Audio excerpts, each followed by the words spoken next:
Bonjour Lazare, enchanté et ravi de l'opportunité de cette interview. Bonjour Johan, merci pour l'accueil. Pourquoi l'entrepreneuriat? Comment tu t'es lancé et quelle entreprise?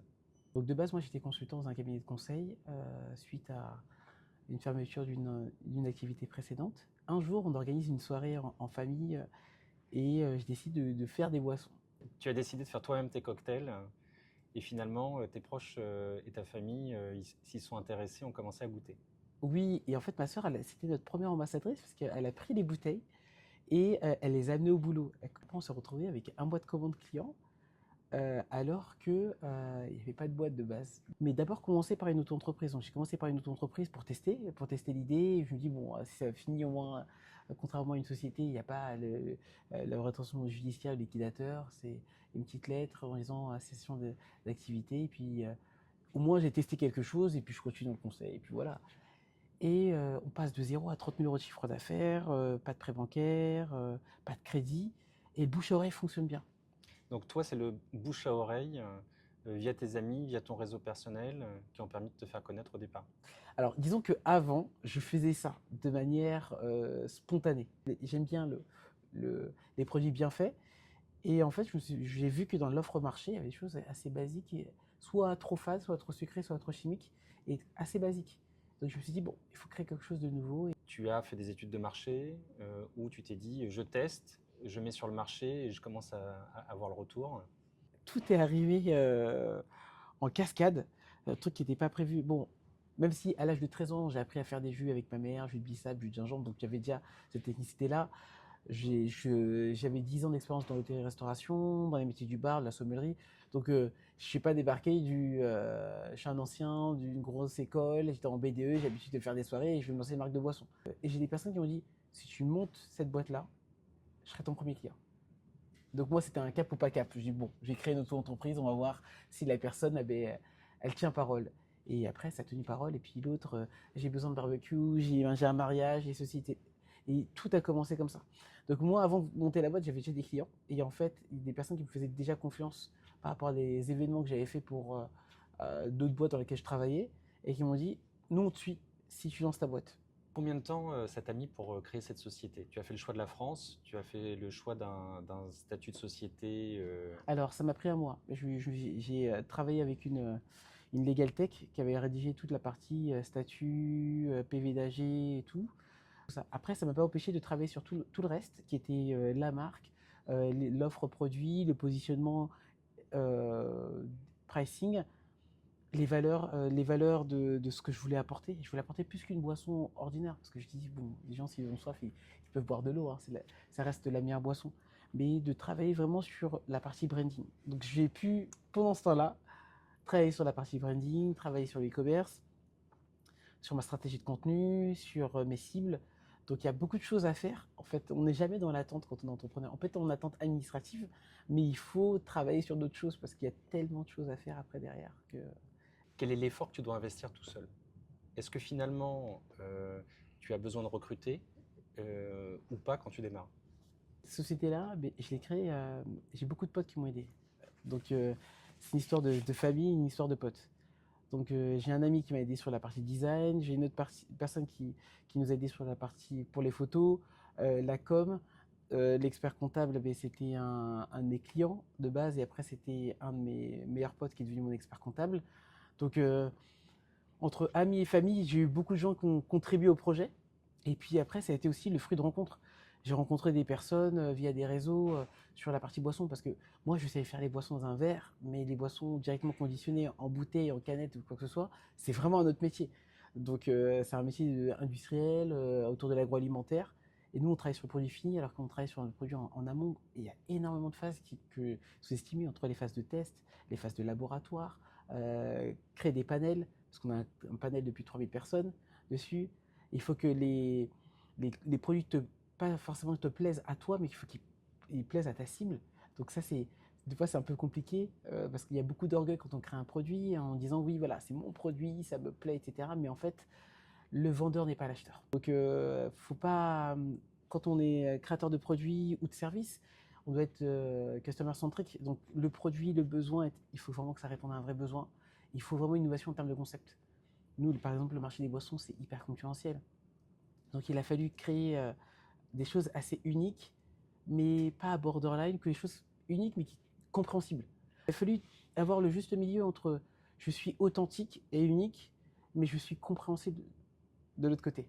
Donc on a créé deux concepts, une marque qui s'appelle Nikao Drink, où je reprends un peu les personnalités des gens de ma famille que je transforme en boissons. Vu que j'ai étudié la psychologie, le marketing et la gastronomie, donc je combine les trois compétences et j'arrive à créer justement des produits assez uniques, clivants ou non clivants, où je vais m'accaparer des personnalités des gens de ma famille. Par exemple, Layana, c'est la douce, elle dit que sa mission c'est de l'amour aux gens, donc on a créé sa recette ensemble. Donc je lui ai demandé c'était quoi son fruit préféré, on a fait tous les fruits, enfin un peu parce qu'elle connaissait pas plus de 30 fruits, et après elle m'a dit la fraise. Parce que ma mission sur Terre c'est donner de l'amour aux gens.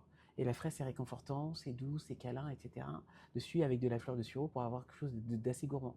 Naël, mon autre nièce, elle est toujours passionnée, hyper vive, hyper active, donc travailler justement sur quelque chose d'assez acidulé, avec de la passion, du citron vert et de l'amande pour avoir ce douce de fraîcheur qu'on peut retrouver un peu dans la jeunesse.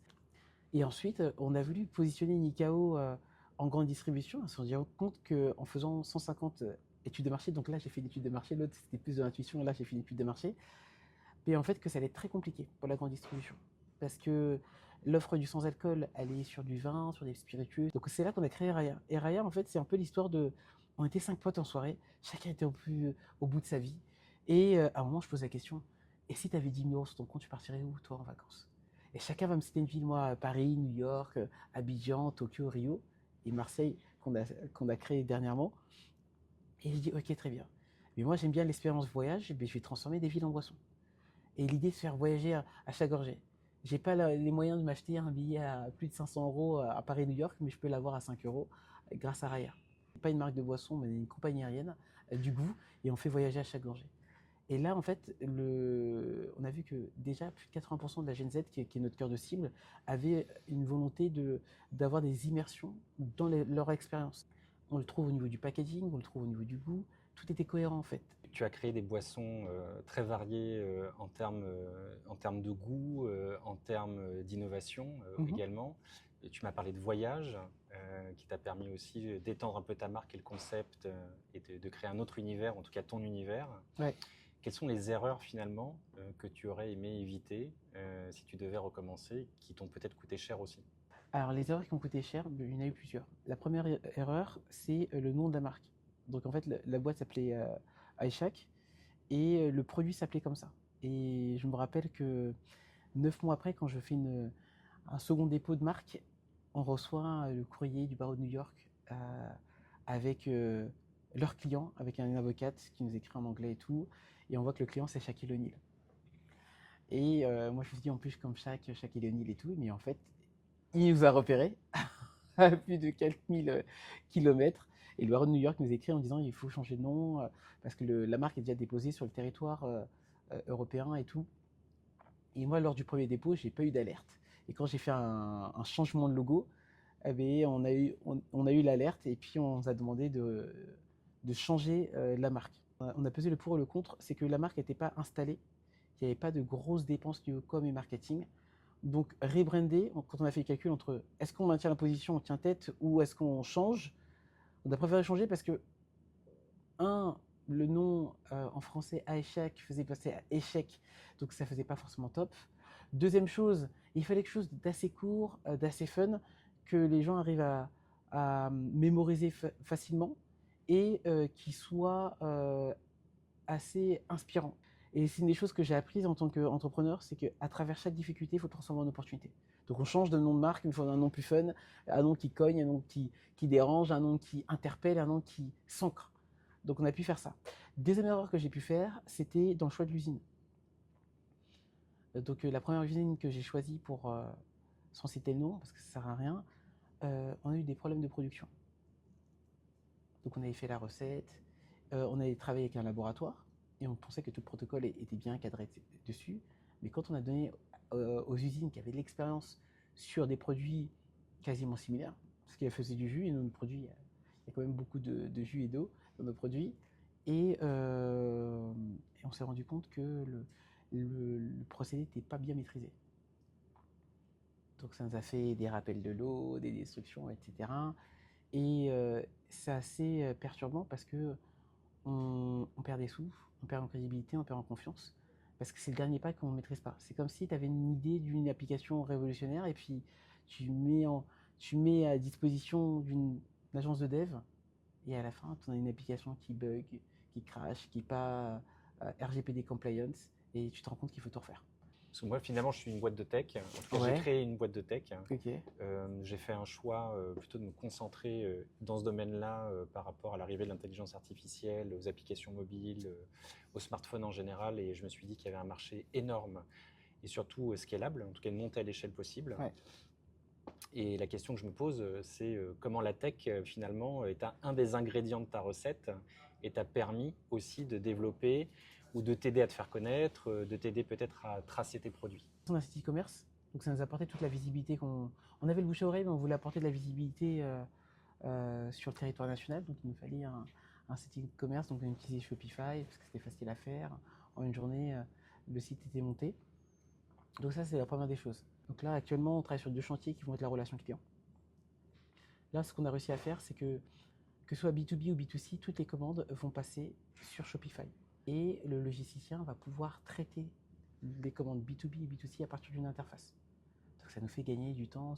Voilà, on a une personne qui vient, qui va prendre tous les mails, où il y a une commande, qui va le faire à la main, qui va les expédier. Là, on a tout qui est centralisé dans une même plateforme, donc ça, c'est top.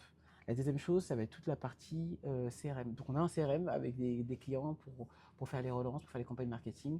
Il y a beaucoup de nouveautés. La roadmap, elle est assez longue et intense sur la partie marketing, entre les fêtes des mères, fêtes des grands-mères, l'été qui va arriver, les packs voyage pour Raya. L'autre chose, ça va être toute sur la partie service client.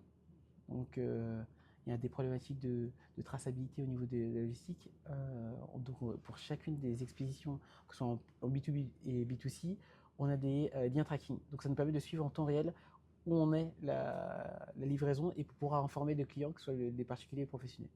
Donc le particulier, c'est automatisé, il voit avec un cheminement, voilà, il est à telle étape le colis.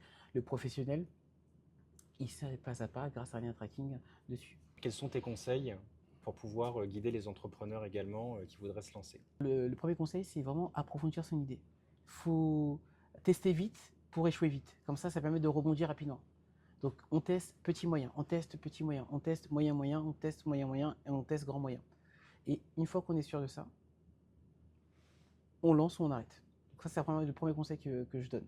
Le deuxième conseil, il faut savoir bien s'entourer dès le début. Parce qu'il y a des erreurs qu'on évite avec les expertises de tout un chacun.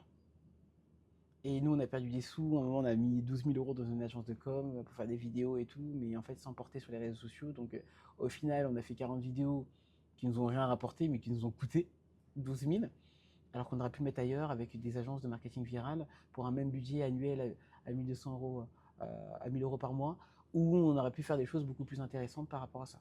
La troisième chose qu'il faut faire, c'est penser directement marketing et à qui je le vends et combien je le vends.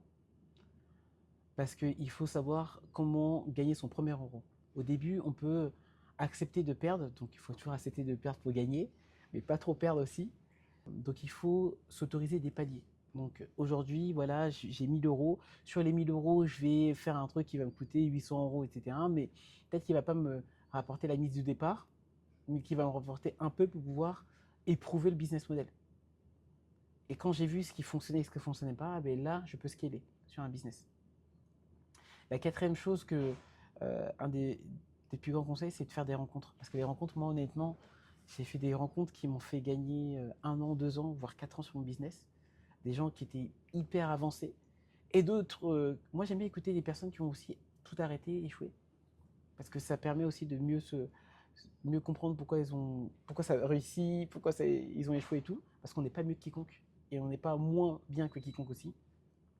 Et l'autre chose sur les gens qui ont complètement tué game, ça permet d'aller plus vite. Donc voilà.